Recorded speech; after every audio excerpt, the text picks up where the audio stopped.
a partir desse amor. E em nenhum momento você teve dúvida ou teve algum tipo de Cara, questionamento? A gente tem dúvidas, né?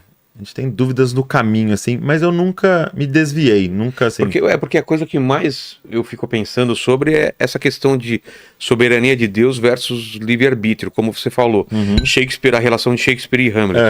Só que se a gente for ver isso, é triste, porque Hamlet não tem nenhum livre-arbítrio de fazer nada além do que está escrito para ele fazer. Sim. E eu acho triste que a gente também não tenha nenhuma decisão. Tudo está escrito, então não tem benefício nenhum em ser bom ou ser mal, porque está tudo escrito. Então, eu acredito que assim, ó, o Deus, na sua soberania, ele cria pra gente esse espaço, né? Então você pode fazer o que você quiser? Não. Por exemplo, se você fala assim, não gostei desse planeta, eu vou mudar.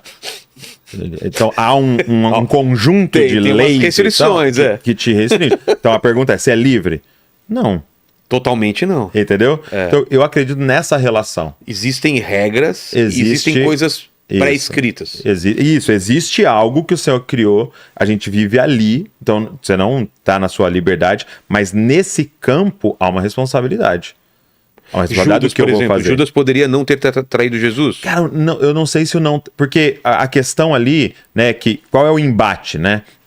Ele foi criado, já pré-determinado para isso, ou já foi profetizado que um deles faria isso, né? A questão é porque é difícil, lógico, você falar na história poderia ter acontecido. É a história, né?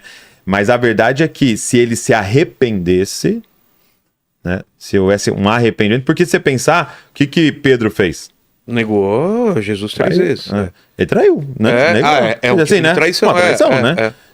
Cara, você andando com o cara, e aí só que no caso dele há um arrependimento, né? E ele retorna, né? Aí Judas não se arrepende, né? Ele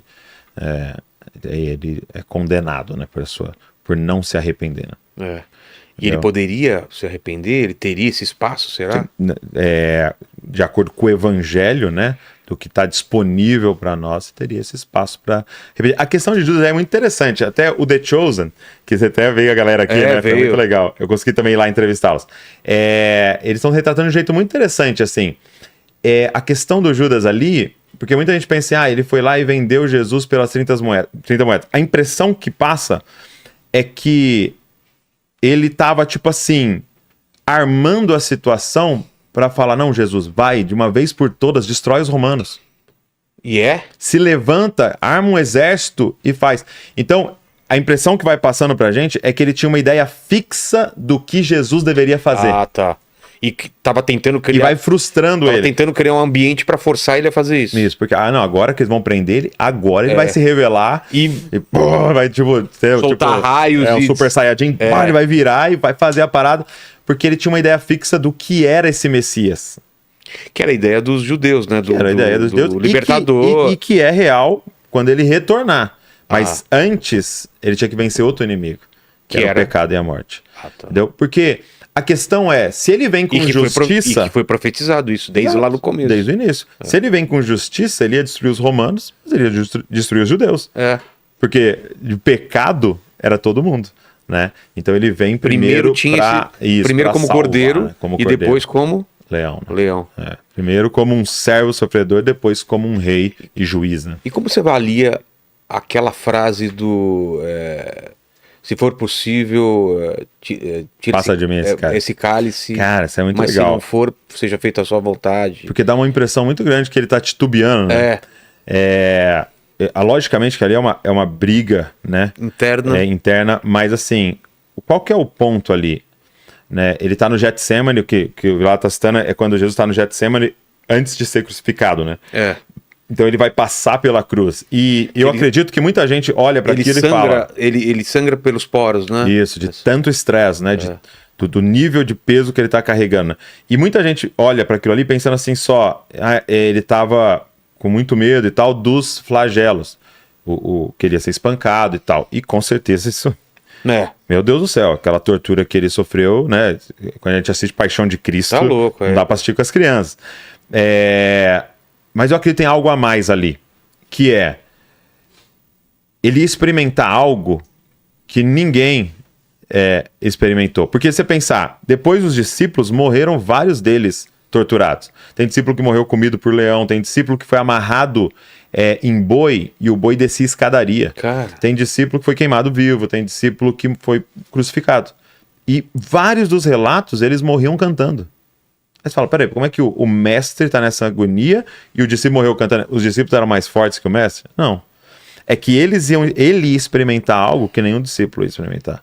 Entendeu? Primeiro, levar sobre ele toda o pecado do pecado da humanidade. Segundo, que isso daria uma sensação de ausência de Deus total. Exato. E aí esse é o outro ponto. Você tá falando de Deus encarnado. Você tá falando de alguém que faz parte faz parte eternamente da Trindade. Ele nunca tinha experimentado o que é estar separado do Pai. Essa é a maior agonia. Porque quando a gente fala de qual seria a maior tortura? Cara, ser separado de Deus. Todo mundo tá nos ouvindo e alguém que tá nos ouvindo pode até não crer em Deus. Você não tem noção do quanto Deus te sustenta. Mesmo que a pessoa não acredite, ela não tá em total ausência de Deus. Ela tá nesse período de graça e misericórdia. Né? Você tá entendendo? E ele foi experimentar isso. Então ele declara Salmo 22, né, na cruz. Deus meu, por que me abandonaste? Aquele era o ponto. Entendeu? Aquele era o ponto. Que é muito mais até do que a dor física. Que lógico, fazia parte de tudo isso, né? Mas é incrível, né? Então ele tá dizendo assim, não tem um outro jeito, Pai, a não ser eu ficar sem você. Só que ali é muito lindo, né? Porque ele aceita gritar, Deus meu, para hoje nós podemos gritar, Pai nosso, Pai nosso. Né? Ele estava se fazendo órfão ali, para que o Pai pudesse adotar todos nós, né? E eu acho que não existia outro caminho. Não. Que não a cruz. Não existia, porque é um sacrifício, tinha que ser pago, o sacrifício máximo. O outro caminho seria condenar todos nós. E aí, como é que... Porque essa era a tensão, né? Exato. E a cruz responde, né? Como é que Deus é amor? E como é que Deus é justiça? É essa junção que não cabe na nossa mente, a não ser através da cruz. Porque se ele é amor, como é que ele vai condenar todos nós? Se ele é completamente justo, como é que ele vai ignorar tudo que a gente fez? A gente pergunta se um juiz está diante de um criminoso convicto, que a gente sabe que fez, ele fala, não, deixa quieto. Ele é justo? Não. Então Deus não ia deixar passar nada. Nada. Entendeu? Porque ele é justo, ele é 100% justo. Só que ele é 100% amor. Como é que essas duas coisas se conversam? Na cruz. Porque na cruz, quando eu olho num aspecto, é um Deus de amor nos perdoando. Mas quando eu olho num outro aspecto, é um Deus justo, derramando toda a sua ira contra a impiedade, contra o pecado. Entendeu? Só que ele decidiu fazer isso no filho dele. Né?